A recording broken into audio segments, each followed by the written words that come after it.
Good morning বন্ধুরা, আশা করি তোমরা অনেক ভালো আছো। আমি দেখতেই পাচ্ছ সকালে উঠে রান্না বান্নার জন্য একদম প্রস্তুত। আর এখন জিরেটা ভেজে নিচ্ছি, ভাজা মশলা তো গুঁড়ো করেই দিই রান্না করার সময়। আর এখানে দেখো কী কী ভেজে নিচ্ছি।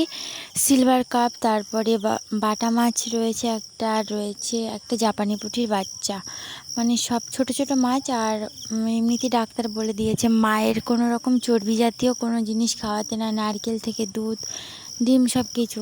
আর মাংস এরকম খুব কম খেতে বলেছে।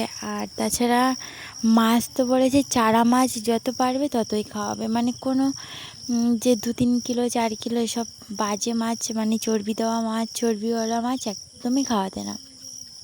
মায়ের কোলেস্টেরলটা অনেকটা বেড়ে গেছে, আর সেই কারণের জন্যই মাকে এইসব বিধিনিষেধগুলো মেনে চলতে হচ্ছে, বুঝতেই পারছো। তো তোমরা পুরো ব্লগটার সাথে থাকো। মাছগুলো এখন আমি ভেজে নিচ্ছি, আর এখনও আজকের অনেক জায়গায় যাওয়ার রয়েছে। তো তোমরা পুরো ব্লগটা না দেখলে বুঝতে পারবেই না আশা করছি।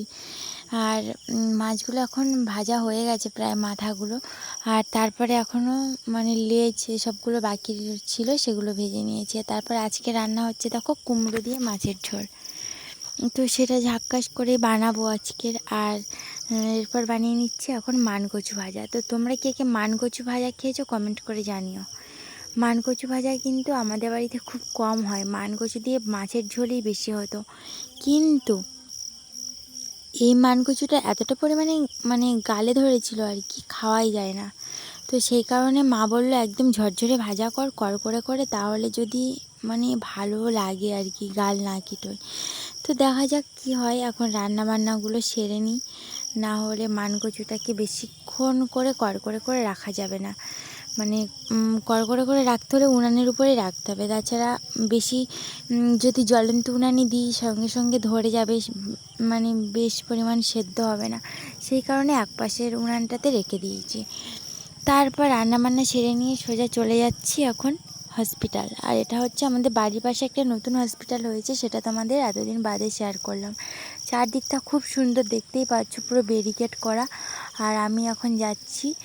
এটা প্রায় 2 থেকে 3 বছর আগে উদ্বোধন হয়েছে, আর এই 1-1.5 বছর হচ্ছে সবে চালু হয়েছে, মানে স্টার্ট হয়ে গেছে। সবাই এখানে ডক্টর দেখাতে আসে আর কি। তবে ডেলিভারি কেস এটা জানি না, খুব সম্ভবত এখানে ডেলিভারি করানো হয়, জানা নেই, তবে তোমাদের জানালে বলবো। এখানে মাসি দাঁড়িয়েছিল, আমাদের ভেতরে ওয়েট করতে বললো। এই মাসিকেই ফোন করে আমরা এসেছিলাম। আর কেন যাচ্ছি তোমরা অবশ্যই জানতে পারবে। আজকের যাচ্ছি ভিটামিন তেল খাওয়াতে মেয়েকে। আমার কিন্তু অ্যাড্রেসে মানে অ্যাড্রেস অনুযায়ী শ্বশুরবাড়ি এলাকাতেই মেয়েকে ভিটামিন খাওয়ানো হয় আর কি। কিন্তু আজকে এই মুহূর্তে যাওয়া সম্ভব নয় ওখানে। আমার মেয়ে বলছি সরি, মা তো প্রচণ্ড অসুস্থ, বুঝতেই পারছো। সেই কারণে এখন যাব না। আর এখন এই জন্য এইখানে আশাকর্মীকে বলে দিলাম, মাসিকে, আমারই রিলেটিভ এক মাসি হয় আমার সম্পর্কে, তাই জন্য মাসিকে বলে আর এই যে এখানে চলে এসেছি। তেল খাইয়ে নিয়ে সোজা বাড়ি থেকে ঘুম থেকে উঠেই মাত্র আবার চলে এসেছি বাজারে। বাজারে এসে দেখো অনেক রকমের সবজি বাজার করে নিয়েছি, ঢ্যাঁড়স, তারপরে কাঁকরোল। কিন্তু আজকের জামাই ষষ্ঠী বন্ধুরা, সত্যি কথা বলতে আজকে সেটাই শেয়ার করলাম। জামাই ষষ্ঠীর দিন মন মেজাজ ভালো নেই, মানে প্রচণ্ড মন খারাপ, মায়ের শরীরটাও ভালো নেই, কিছুই ভালো লাগছে না, ব্লগটাও স্টার্ট করতে ভালো লাগছিল না, কিন্তু বাধ্য হয়ে করছি। ব্লগ তো দিতেই হবে রোজ রোজ, না হলে আমি যে ডাউন হয়ে যাব, আমার আর গ্রোথ হবে না। সেই কারণে আমি জামাই ষষ্ঠীর দিনও বন্ধ রাখিনি। আর জামাই ষষ্ঠীতে তো জামাই আসেইনি বাড়িতে, বুঝতেই পারছো, আমাদের বাড়িতে সবাই অসুস্থ, কারণে জামাইকে ডাকিনি। আর আমি এই বাজারগুলো করে নিয়ে এসেছি, ভীষণ মন খারাপ লাগছে আজকে, জানি না সবাই, মানে কিছু বলার নেই, থাক, নিজের পার্সোনালিটি নিজের কাছেই রাখা ভালো বলে আমি মনে করি। তো দেখো সব কিছু বাজার করেছি। আর জামাই ষষ্ঠীর জন্য বাজারে প্রচণ্ড দাম সবজির। যে জিলিপি 10 টাকা সব বিক্রি হয়, আজকের 12 টাকা সহ হয়ে গেছে। আর দেখো এসে মাত্র মেয়ে বসে গেছে কিন্তু বাটিতে করে জিলিপি নিয়ে, আর ও তো ভীষণ ভালোবাসে জিলিপি। আর তারপরে আমি এই মাছগুলো এখন ঢেলে নিলাম, কারণ মাছগুলো পেপারের মধ্যে রাখলে প্রচুর নষ্ট হয়ে যাবে। একদম সদ্য মাছ, কিন্তু এগুলো একদম বরফের দেওয়া না।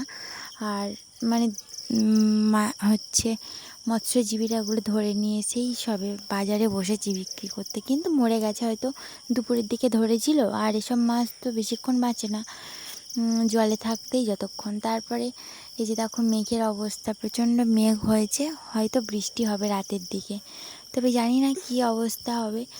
তো তবে তোমরা পুরো ব্লগটা দেখেছো যারা যারা, অবশ্যই তোমাদেরকে অনেক অনেক ধন্যবাদ জানাই। আর একটা করে লাইক করে দিয়ে যেও। আর বেশি বড় করতে পারলাম না, এই পর্যন্তই। আমাদের বাড়িতে এতটাই গাছ, আকাশ দেখতে পাওয়া ভারী মুশকিল, ক্যামেরার মধ্যে নিয়ে আসা ভারী মুশকিল, সেটা তোমরা হয়তো বুঝেই গেছো।